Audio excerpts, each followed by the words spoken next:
defensive linemen typically take a couple of years to realize their full potential.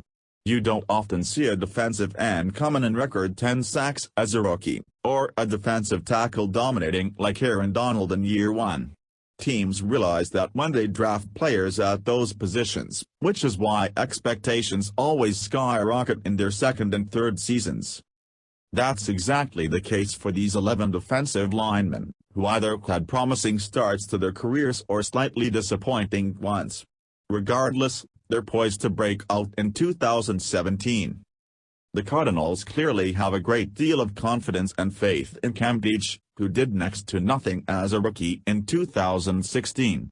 They let Calais Campbell leave for Jacksonville, which opens up the door for Nkemdiche to take over his role at defensive end. He has a built-in talent to do exactly that, but his focus isn't always there. That should change this season now that he's fully recovered from a lingering ankle injury and is more focused on football than he was last season when coaches were criticizing him for not being productive enough. He's not going to have 10 sacks, simply because that's not the type of player he is. However, he will be a disruptor at defensive end for the Cardinals this season. Robinson was a great run stopper last season, making 30 total tackles for the Lions. He only had 2 sacks, however, which is an area that the coaching staff is expecting a big improvement. If he can get better in that area, he'll become a 3-down player and be on the field more often. That should happen this season after honing his craft in minicamp and eventually in training camp.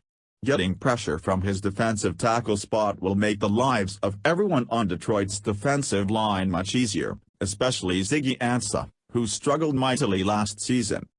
Fowler unfortunately missed all of his rookie season in 2015 after being the 3rd overall pick.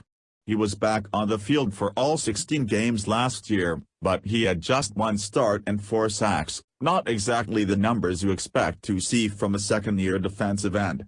Fowler should have his best season yet in 2017, and the Jaguars need him to do exactly that.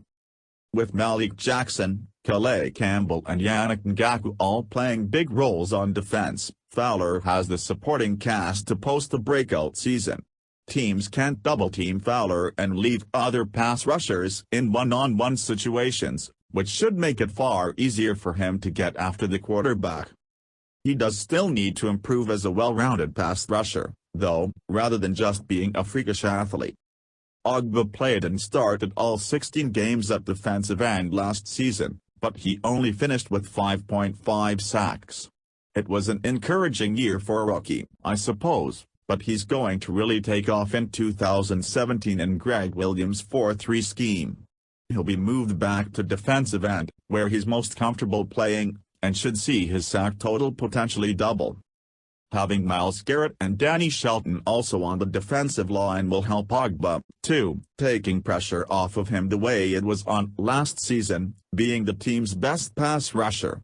He should break out with double-digit sacks and a handful of forced fumbles after working with Williams this offseason. His move back to defensive end can't be overlooked. The Seahawks were one of the best teams against the run last season, allowing just 3.4 yards per carry, tops in the NFL by a wide margin. Reed was a big reason for that, eating up blocks on the interior to free up his fellow defensive linemen.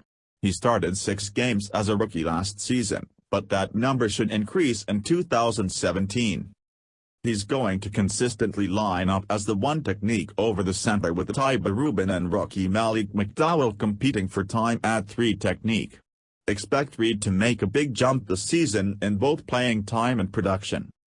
You could make the case that Flowers broke out in 2016 with 7 sacks after recording as many as you and I did in 2015, but he's going to make another huge jump this season. With Chris Long and Jabal Sheard out of the picture, Flowers is going to be the Patriots' primary pass rusher. He started just 8 games in 2016, a number that will double if he can stay healthy. His sack total could also double, which would be extremely impressive for the young pass rusher.